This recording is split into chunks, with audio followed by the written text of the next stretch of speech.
राजस्थान के बीकानेर जिले में स्थित दासोड़ी गांव में जन्मे देवीदान रत्नू, जो आगे चलकर स्वामी कृष्णानंद सरस्वती नाम से विख्यात हुए।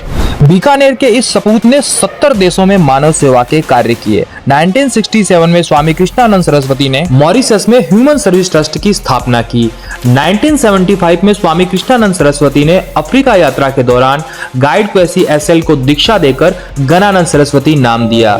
ये गणानंद सरस्वती अफ्रीका के पहले हिंदू संत के रूप में जाने जाते हैं। स्वामी कृष्णानंद सरस्वती के मार्गदर्शन में अफ्रीका के गाना में पहले हिंदू मठ की स्थापना हुई। प्रसिद्ध लेखक भंवर सिंह सामोर के आग्रह पर स्वामी जी ने देवीदान रत्नू से कृष्णानंद सरस्वती तक के जीवन की समस्त जानकारियों का संकलन करवाया, जिस पर युगांतरकारी सन्यासी नामक पुस्तक प्रकाशित हुई।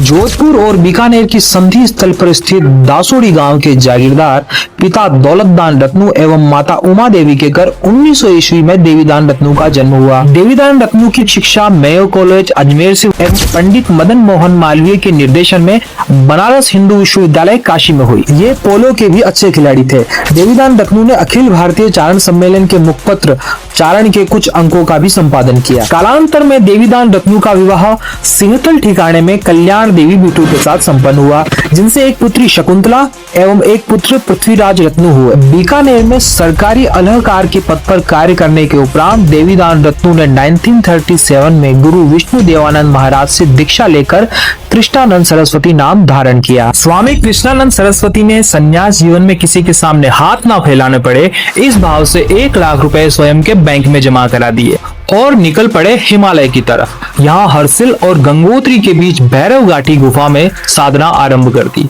घाटी के याक रखने वाले भोटिया आदिवासी परिवार को कुछ सामग्री देकर कहा, प्रतिदिन 12 बजे गुफा के बाहर खीर का कटोरा रख देना। यह क्रम 6 महीनों तक चलता रहा। साधना के 6 महीने बाद स्वामी कृष्णानंद गुफा से बाहर आए और पहला निर्णय लिया, संपूर्ण धनराशि को लोक कल्याण में लगाकर इस मोह माया से मुक्त होना है। स्वामी जी ने 30,000 रुपए कनखल में एक अस्पताल के लिए प्रदान किए। अन्य 30,000 से ऋषिकेश में कोढ़ियों के लिए एक कुष्ठ आश्रम बना दिया। 20,000 बद्रीनाथ, केदारनाथ, गंगोत्री जाने वाले निर्धन यात्रियों को ऊन के टोपे, स्वेटर आदि बांटने के लिए कमली वाले ट्रस्ट को दे दिए। 10,000 हरिद्वार के एक साधु विद्यालय को एवं 10,000 स्वामी जी ने स्वयं के प्रयोगों में खर्च कर दिए।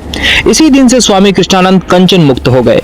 कृष्णानंद सरस्वती ने 2 सूत्री कार्यक्रम हाथ में लिया, मुंह से राम का नाम लेना एवं शरीर से राम का काम करना, और इसी दिन से ऋषिकेश में कोढ़ियों की सेवा का कार्य करने लग गए। यहाँ से स्वामी कृष्णानंद सरस्वती गांधी जी के पास सेवाग्राम आ गए। यहाँ स्वामी आनंद व स्वामी भगवत आचार्य सफेद वस्त्रों में रहते थे। गांधी जी ने स्वामी कृष्णानंद से कहा, सेवा कार्य करना चाहते हो तो भगवा वस्त्र छोड़ना होगा, क्योंकि भगवा वस्त्र वाले से लोग सेवा नहीं करवाते, उल्टे उसी की सेवा करने लगते हैं। इस पर स्वामी कृष्णानंद ने गांधी जी से कहा, सेवा ही करवानी होती तो आपके पास क्यों आता, भगवा वेश तो निस्वार्थ सेवा का प्रतीक है। गांधी जी ने स्वामी कृष्णानंद को भगवा वेश में ही रहने की अनुमति देते हुए राष्ट्रभाषा प्रचार सभा वर्धा में काम करने के लिए भेज दिया। यहाँ स्वामी कृष्णानंद सरस्वती बौद्ध भिक्षु बदंत आनंद कौशल्यानंद के साथ रहे। स्वामी कृष्णानंद जी ने ऋषिकेश से नीचे रामनगर में स्थापित मीराबेन के आश्रम पशुलोक में सेवा कार्य शुरू किया। यहाँ स्वामी कृष्णानंद जी द्वारा गौबख्शी बाघ के शिकार एवं फौजी छावनी की द्रौपदी नामक अड़ियल घोड़ी की सवारी वाली रोमांचक कथा आज भी बड़े चाव से कही एवं सुनी जाती है। इन्हीं दिनों स्वामी कृष्णानंद सरस्वती नेपाल गए और वहां नेत्र शिविर प्रारंभ किए।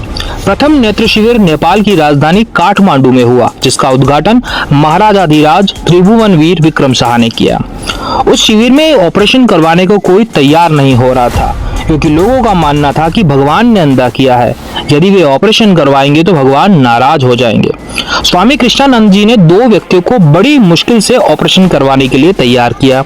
जब दोनों मरीजों को दिखने लगा तो यह डॉक्टरों की करामात न मानकर स्वामी कृष्णानंद महाराज की करामात मानी। आश्वस्त होकर हजारों की संख्या में लोगों ने आंखों का ऑपरेशन करवाया।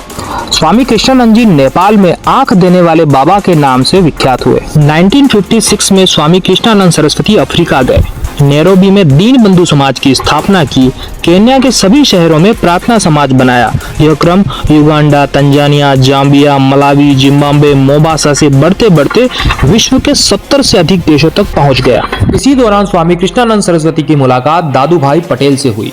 स्वामी जी की प्रेरणा से दादू भाई पटेल ने बड़ौदा के पास विश्वामित्री नदी के किनारे विश्व ज्योति आश्रम की स्थापना की। स्वामी जी ने इंग्लैंड में वृहद स्तर पर सेवा कार्य किया। जब भी कोई भारत, अफ्रीका या मॉरिशस से रोगी इंग्लैंड आता तो उसकी सहायता करते, छात्रों को आर्थिक मदद दिलवाते।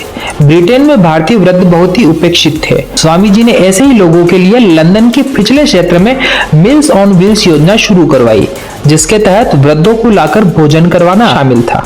बढ़ते हुए क्रम में स्वामी कृष्णानंद सरस्वती मॉरिशस पहुंचे।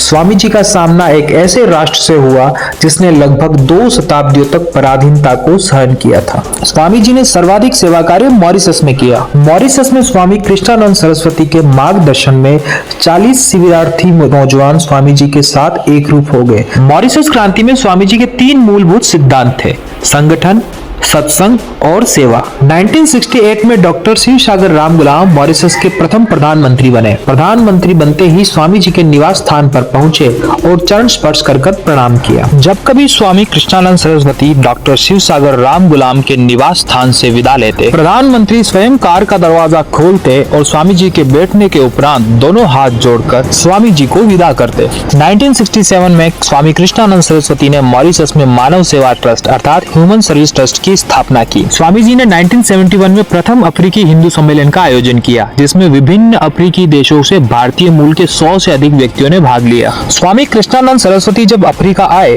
तो अधिकांश भारतीयों के साथ गाइड क्वेसी एसएल भी स्वामी जी से मिलने को आए। गाइड क्वेसी एसएल कुछ समय पहले स्वामी शिवानंद के ऋषिकेश आश्रम डिवाइन लाइफ सोसाइटी में जाने के बाद से सामान्य व्यक्ति की तरह हिंदू धर्म का पालन कर रहे थे। गाइड क्वेसी एसएल ने स्वामी कृष्णानंद जी सरस्वती से दीक्षा लेकर उनका शिष्य बनने की इच्छा प्रकट की। 1975 में स्वामी कृष्णानंद सरस्वती ने गाइड क्वेसी एसएल को संन्यास की दीक्षा देकर गणानंद सरस्वती नाम दिया। ये गणानंद सरस्वती अफ्रीका के पहले हिंदू संत के रूप में जाने जाते हैं। स्वामी कृष्णानंद सरस्वती के मार्गदर्शन में गणानंद सरस्वती ने अफ्रीका के गाना में पहले हिंदू मठ की स्थापना की। 2003 में स्वामी गणानंद सरस्वती हिंदुइज्म टुडे के संवाददाता राजीव मलिक को दिए इंटरव्यू में बताते हैं, मैं स्वामी कृष्णानंद सरस्वती का शिष्य हूँ, जिन्होंने अफ्रीका में हिंदू धर्म का प्रचार किया और मॉरिशस में ह्यूमन सर्विस ट्रस्ट की स्थापना की। मैं ऋषिकेश गया और स्वामी शिवानंद के आश्रम डिवाइन लाइफ सोसाइटी में रहा। व बाद में मैं घाना वापस आया और एक सामान्य व्यक्ति की तरह हिंदू धर्म का पालन करने की कोशिश की। जब स्वामी कृष्णानंद भारत से आए तो अधिकांश भारतीय उनसे मिलने गए। उन्होंने उन्हें बताया कि मैं भारत गया था और हिंदू धर्म का पालन कर रहा था। फिर उन्होंने मेरा उनसे परिचय कराया। उन्होंने मुझसे कहा कि मैं जो कर रहा हूँ वह सही है और मुझे इसे जारी रखना चाहिए। पश्चिमी अफ्रीका में बहुत से स्वामी नहीं आते थे और जो आते थे वे 1 या 2 सप्ताह रुकते थे और वापस चले जाते थे, लेकिन स्वामी कृष्णानंद सरस्वती हमेशा वहां रहते थे। उन्होंने मुझे बहुत प्रोत्साहित किया।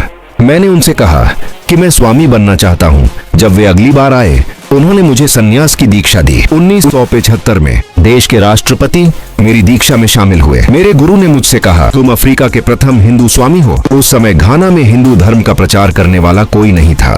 1975 से लेकर अब तक भगवान के आशीर्वाद से हमने बहुत प्रगति की है। मैंने घाना में 5 मंदिर और पड़ोसी देश टोगो में 1 मंदिर स्थापित किया है।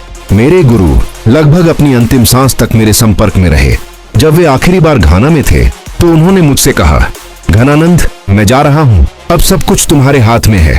मैंने जो कुछ भी तुम्हें बताया है उसे करने की कोशिश करो। और यही वह है जो मैं 1992 ईस्वी में उनके दुनिया छोड़ने के बाद उसे करने की कोशिश कर रहा हूँ। जानकारी के अभाव में एवं एक समान नाम होने के कारण कई बार डिवाइन लाइफ सोसाइटी से संबंधित कृष्णानंद सरस्वती को गणानंद सरस्वती का गुरु समझ लिया जाता है, जबकि गणानंद सरस्वती के गुरु ह्यूमन सर्विस ट्रस्ट की स्थापना करने वाले स्वामी कृष्णानंद सरस्वती थे। स्वामी कृष्णानंद सरस्वती ने 1985 में भारतीय सेवा समाज में संजय डालमिया को आजीवन संरक्षक एवं अपने पुत्र पृथ्वीराज रत्नू को मंत्री पद पर नियुक्त किया।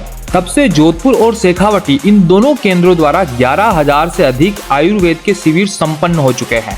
स्वामी कृष्णानंद सरस्वती ने संपूर्ण विश्व को अपना परिवार समझकर जीवन भर मानव सेवा करते रहे। कई देशों के प्रधानमंत्री, राष्ट्रपति स्वामी जी का बड़ा सम्मान करते थे। स्वामी कृष्णानंद सरस्वती ने विश्व में कई जन कल्याणकारी कार्य किए।